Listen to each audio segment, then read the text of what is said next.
கூப்பிட்டு நல்ல டோஸ் கொடுத்தாரு.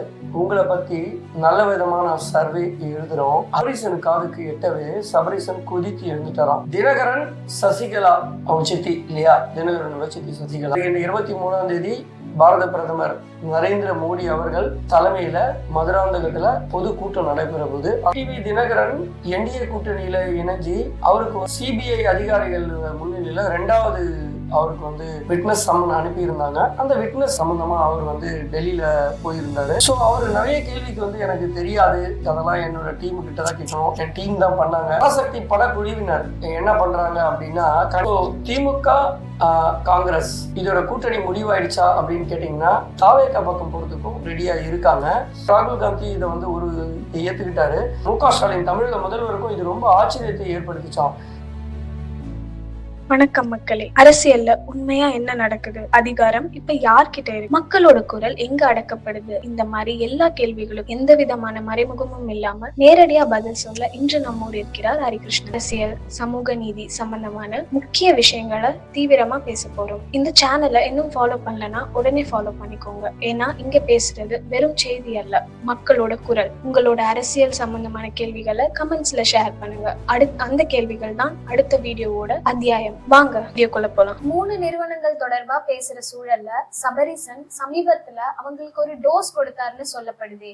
டிஎம்கே உள்ளகத்துல உண்மையிலே என்ன நடந்துச்சு, அந்த டோஸ் கொடுத்ததுக்கு பின்னாடி என்ன காரணம் சார்?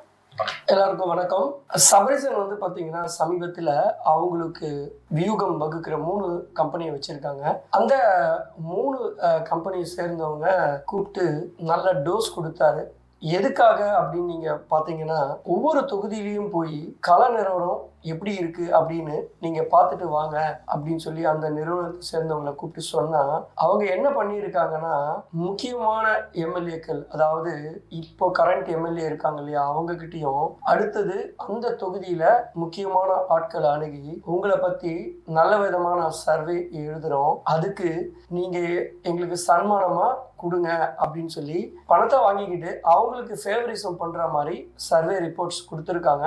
இது சில நிர்வாகிகள், திமுக நிர்வாகிகள் மூலமா, அவங்களோட விசுவாசிகளும் இருப்பாங்க இல்லையா, அவங்க மூலியமா சபரீசன் காதுக்கு எட்டவே சபரீசன் கொதித்து எழுந்துட்டாராம். நீங்க எல்லாருமே இப்படி பாசிட்டிவ் ரிப்போர்ட்டை கொடுத்துட்டு நீங்க சம்பாதிக்கவா நாங்க உங்களை வச்சிருக்கோம் சொல்லி கடுமையா அவங்களை எச்சரிச்சதோடு மட்டும் இல்லாம சரியான முறையில சர்வே எடுத்து கொடுக்க சொல்லி கட்டளையிட்டு இருக்காரு. சசிகலா டிடிவி தினகரன் மேல ரொம்ப கோபமா இருக்காங்கன்னு பேசுறாங்க. அதுக்கு என்ன காரணம்? இது பற்றி உங்களுக்கு ஏதாவது தகவல் தெரியுமா சார்? கண்டிப்பா.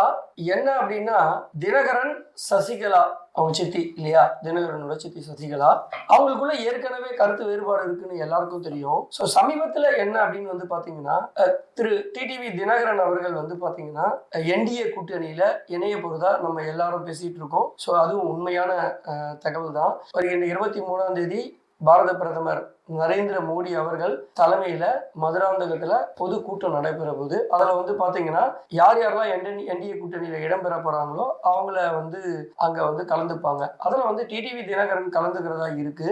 இப்படி அவரு டிடிவி தினகரன் என்டிஏ கூட்டணியில இணைஞ்சு அவருக்கு ஒரு 7 எம்எல்ஏ சீட்டு அவங்க கட்சி சேர்ந்தவங்களுக்கு கொடுக்கறதா இருக்கு. அட்லீஸ்ட் ஒரு 5ஆவது அவர் ஜெயிச்சிட்டாருன்னா அவரை கையிலேயே பிடிக்க முடியாதுன்றது சின்னம்மாவோட எண்ணம். ஏற்கனவே அவர் நிறைய அவங்கள கொடுத்தா சொல்லி இதெல்லாம் செய்வேன்னு சொன்னதெல்லாம் செய்யாம ஏமாற்றிதான் அந்த அம்மா ரொம்ப கடுமையான கோபத்துல தினகரன் மேல இருக்காங்க. ஸோ அதால என்ன அவங்க முடிவு பண்ணியிருக்காங்க அப்படின்னு பாத்தீங்கன்னா, அமமுக கட்சியில இருக்கிற முக்கிய தலைவரை, அவர் பேரை சொல்ல முடியும் இருந்தாலும் சொல்றோம், முருகன் பேர் கொண்டவர், முக்கிய தலைவரை அணுகி அந்த கட்சியை 2ஆ உடைக்கிறதுக்கு அவங்க தீவிரமா முயற்சி பண்ணிட்டு இருக்காங்க. ஸோ அமமுக இந்த விஷயத்தை கேள்விப்பட்ட டிடிவி தினகரன் அவர்கள் சுதர்ச்சிட்டு அந்த விஷயத்த நடக்க விடாம அந்த முருகன் பெயர் கொண்டவரை சமாளிச்சுட்டு ஸோ அதனாலதான் இப்ப பாத்தீங்கன்னா அவங்க கட்சிக்காரங்க கிட்ட அவரு சஜஷன் கேட்கிற மாதிரி ஒரு மீட்டிங்கை போட்டு இன்னைக்கு கூட நடந்துட்டு இருக்கு. அதான் அதோட காரணம். ஆனா நிச்சயமா டிடிவி தினகரன் அவர்கள் என்டிஏ கூட்டணியில் இணைவார். சிபிஐ அதிகாரிகள் விஜய் கிட்ட என்னென்ன விஷயங்களை பற்றி கேள்வி கேட்டாங்க, அது இன்னும் மர்மமாவே இருக்கே சார், அதை பற்றி உங்களுக்கு ஏதாவது தெரியுமா? கண்டிப்பா. சிபிஐ அதிகாரிகள் முன்னிலையில 2வது அவருக்கு விட்னஸ் சம்மன் அனுப்பி இருந்தாங்க. அந்த விட்னஸ் சம்பந்தமா அவர் டெல்லியில போயிருந்தாரு. அங்க அவர்கிட்ட பல கேள்விகள் கேட்டாலும் அதுல குறிப்பா அவர்கிட்ட கேட்ட கேள்வி பாத்தீங்கன்னா, அவர் வந்து அவரோட அரசியல் சுற்றுப்பயணத்தை பண்ணிட்டு இருந்தாரு, நம்ம எல்லாருக்கும் தெரியும். அதுல வந்து பாத்தீங்கன்னா கரூர் வந்து அந்த டேட்டுக்கு உண்டான லிஸ்ட்லயே இல்லாம இருந்தது. சடனா ஏன் அந்த டேட்டை நீங்க மாத்தினீங்க? ஏன்னா அவரோட அட்டவணை, தேர்தல் பரப்புரை அட்டவணையிலே வந்து பாத்தீங்கன்னா அந்த சமயத்துல அந்த டேட் இல்ல. சடனா ஏன் அந்த டேட்டை மாத்தினீங்கன்னு அப்படின்னு கேட்கும்போது அவர் வந்து அவரோட வியூக வகுப்பாளர் ஜான் அவரோட பேரு சொன்னார். அவர் தான் இந்த ப்ரோக்ராமை எனக்கு மாத்தி கொடுத்ததா அவரு சொன்னதா தகவல். ஸோ அதோட மட்டும் இல்லாம நீங்க ஏன் வந்து அவ்வளோ லேட்டா அந்த இடத்த வந்து வந்தடைஞ்சிங்க, அந்த மாதிரி கேள்வியும் அவர்கிட்ட கேட்டிருக்காங்க. ஸோ இது மட்டும் இல்லாம வந்து பாத்தீங்கன்னா ஸோ அவர் நிறைய கேள்விக்கு வந்து எனக்கு தெரியாது, அதெல்லாம் என்னோட டீமு கிட்ட தான் கேட்கணும், என் டீம் தான் பண்ணாங்க அப்படின்ற மாதிரி சொன்னாரு. முக்கியமா வந்து ஆரோக்கிய ஜான் அவர்கள் வந்து பாத்தீங்கன்னா பிஜேபியோட விஜய் வந்து கூட்டணி சேர விடாம தடுக்கிறதா பரவலா எல்லாராலையும் பேசப்படுது இல்லையா? அதனால அடுத்தது ஜானுக்கு வந்து பாத்தீங்கன்னா சம்மன் அனுப்பி விசாரிக்கிறதா இருக்காங்க. ஸோ அதுதான் வந்து கூடுதல் தகவலா இங்க நான் உங்களுக்கு சொல்ல முடியும். சமீபத்துல ரிலீஸ் ஆன பராசக்தி படத்தை அந்த குழு கனிமொழிக்கு தனியா ஸ்பெஷல் ஷோ போட்டாங்கன்னு சொல்றாங்க. இது உண்மையா? இது பற்றின தகவல் ஏதாவது தெரியுமா சார் உங்களுக்கு? கண்டிப்பா. ஸோ பராசக்தி படக்குழுவினர் என்ன பண்றாங்க அப்படின்னா கனிமொழிக்கு வந்து ஸ்பெஷல் ரிவ்யூ ஷோ ஒன்று அவங்களுக்கு போட்டு காட்டுறாங்க.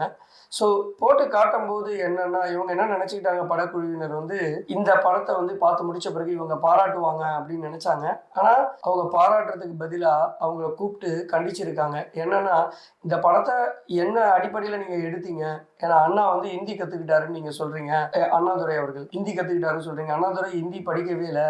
இந்த மாதிரி அரசியலை வந்து வரலாறு நீங்க அரசியல் வரலாறு படமா எடுக்கும்போது வரலாறு தெரிஞ்சுக்கிட்டு படமா எடுங்க. இதை வந்து தப்பான முறையில நீங்க வந்து இளம் தலைமுறைக்கு வந்து எஜுகேட் பண்ணிட்டீங்கன்னா இதுவே திமுகவுக்கு பேக் ஃபயர் ஆகிறதுக்கும் நிறைய பாசிபிலிட்டிஸ் இருக்கு. அதோட இல்லாம எதிர்கட்சிங்க இதை எடுத்து கையில் எடுத்துக்கிட்டு நம்ம கட்சியை தேவையில்லாம தேர்தல் நேரத்துல சங்கடத்துல ஆழ்த்திடுவாங்கன்னு சொல்லி அவங்கள கூப்பிட்டு கண்டிச்சிருக்காங்க. டிஎம்கே காங்கிரஸ் கூட்டணி பேச்சுவார்த்தை இப்போ எந்த நிலையில இருக்கு? கூட்டணி உறுதியாயிடுச்சா இல்ல இன்னும் பேசுற நிலையில தான் இருக்கா? இதை பற்றின தகவல் ஏதாவது தெரியுமா சார்? நிச்சயமா சொல்லலாம்.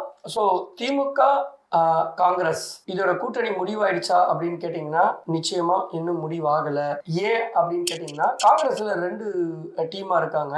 இந்த 2 டீம்லயும் என்ன பண்றாங்கன்னா ஒரு பிரிவினர் வந்து பாத்தீங்கன்னா திமுக பக்கம் போறதுக்கும் இன்னொரு பிரிவினர் வந்து பாத்தீங்கன்னா தாவேகா பக்கம் போறதுக்கும் ரெடியா இருக்காங்க.